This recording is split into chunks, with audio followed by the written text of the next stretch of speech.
Yan, dito na rin kami sa may shop na bago sa may Riyadh. Mag-akot muna kami ng mga stock ngayon. Parang branch lang din namin to dati sa Kamis, yung later at Long Bay. Malapit siya sa Nissan na Wakala. Tapos Otay Mall. Ayun yung Otay Mall sa kabila, yung maraming ilaw niyan.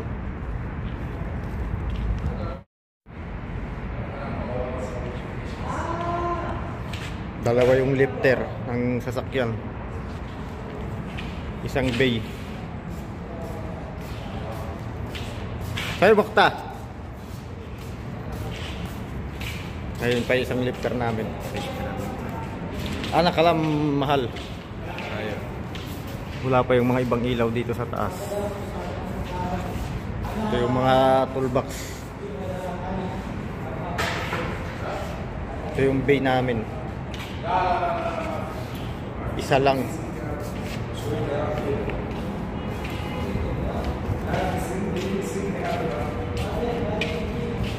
Tapos ito yung sa customer. Ito yung sa tawag nito, reception. So itong lugar na to na pinagpwesto ng shop namin ay bago lang din pala kasi wala tao. Yung mga bricks dito bago lang din, ito wala pa, bakante pa. Ito yung sa amin, tatlong bay. Ito yung buong paligid. Dun sa may kabila, gasolinahan na malaki. Ito na yung Wakala ng Nissan, katapat lang namin. Itong linya na to, Kurais Road to eh. Itong kalsada na yan, Kurais Road na yan. Nandyan karamihan yung mga Wakala.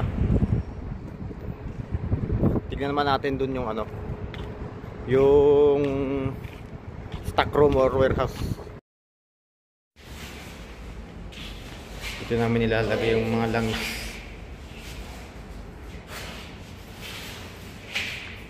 Ito yung rubber maan natin, pang anong sasakyan, pang lift support.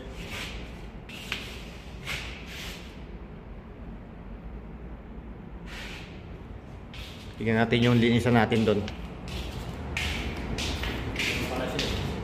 Dali mo doon. Ito, hindi pa nalalagay yung mga tools dito sa toolbox. Tingnan natin yung linisan natin. Dito. So wala pa rin. Wala pang mga naka-display na ano. Pero dito tayo maglilinis if ever may mga gagawin. Mataas yung kanyang ceiling eh no.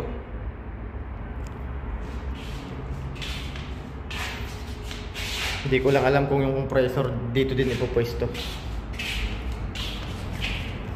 After 3 years nakabalik na ulit ng Riyadh. 2020, since 2021 tayo huling nagtrabaho dito nung tayo na sa Delco pa.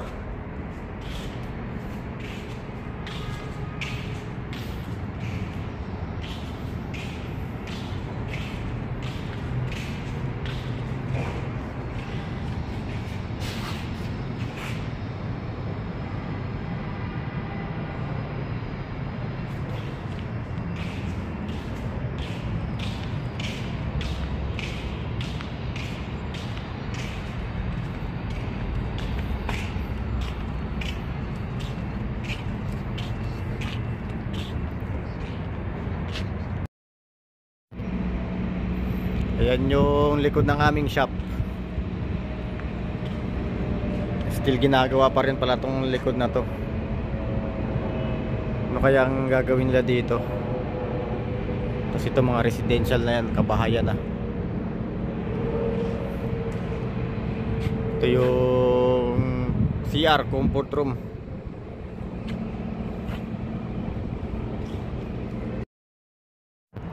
So ngayon ipapakita ko muna sa inyo yung mga bago naming toolbox na dumating ngayong araw no? Dito sa aming tool cabinet.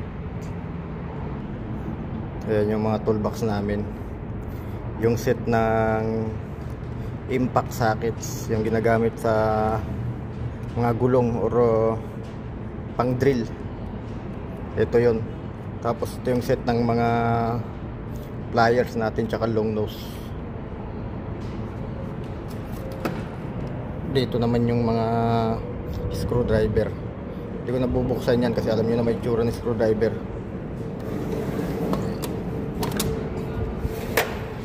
Yung mga pantanggal ng fuel line ito, tapos caliper natin ito. Yan, pantanggal ng fuel line yan. Tapos mga combination wrenches, vice grip tsaka adjustable. Tapos ito magnet. Yan pa yung ibang mga sakit natin, mga socket wrenches natin, kasama yung mga ratchet, torque bits. Mas maganda tong toolbox na dumating ngayon kaysa dun sa dating shop na binuksan namin. Tapos yan yung mga drill, mga pang circlip. Ito pang compress ng caliper sa preno yan. Yan yung side impact wrench. Tapos dito yung deep sockets din to eh. Buksan natin. Ayan o.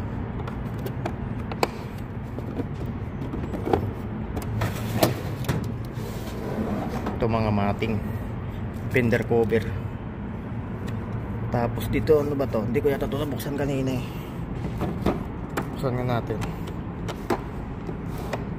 Ayun, maganda. Wala kami nito eh. Ito yung isa sa magandang tools na wala kami dati. Ngayon meron na tayo. Lalo pag mga European car, kalimitan ganito yan.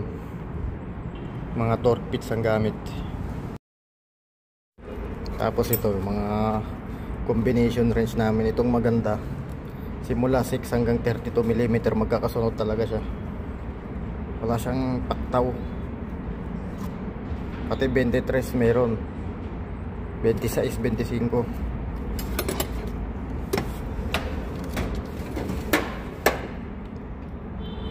Ito yung isa sa maganda pang tanggal din ng fuel line, no? Kala mo ipit lang. Maraming set.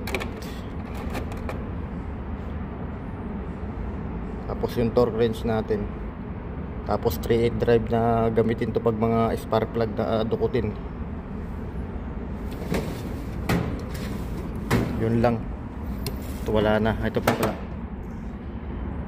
Gear wrench natin na combination type na gear wrench.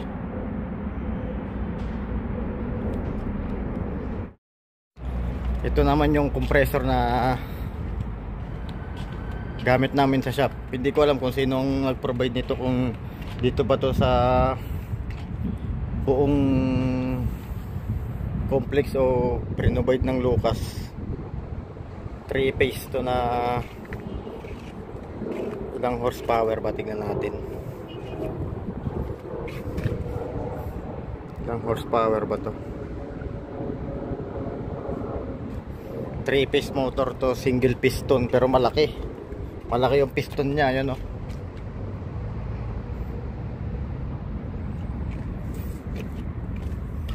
Ayan o, 3-phase 6 kilowatts.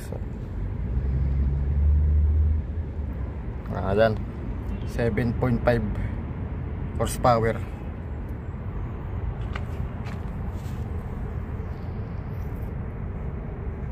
Yan yung gauge niya. Malamang nakaset to sa mga, kung di ko magkakamali, nasa ano to, 150 to 200 dyan nakaset. Kasi malaki yung tangke. Tapos yan din yung pinaka filter nya, para yung mga tubig, yung tubig dito may iipon.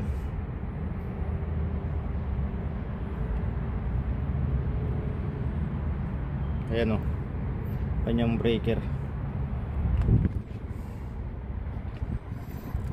Single piston pero malaki. Bagong compressor.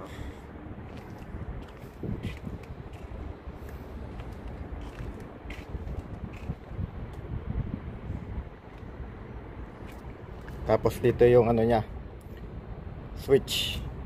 Although bukas yung ano doon, breaker nya, dito yung switch nya. Pag nag-trip siya at nag-reset, dito lang din pipindutin sa kulay pula na to.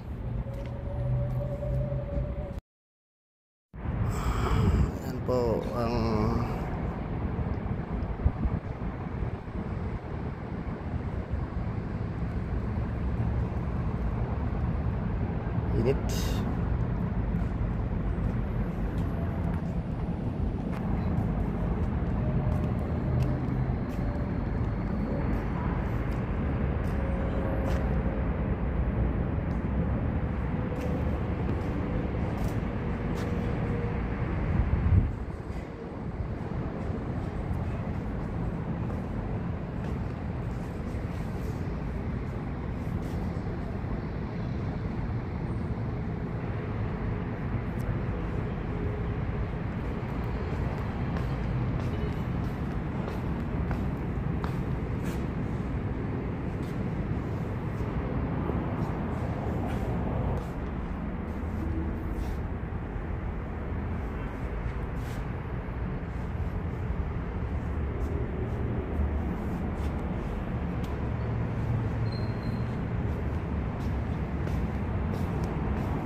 Tayo doon.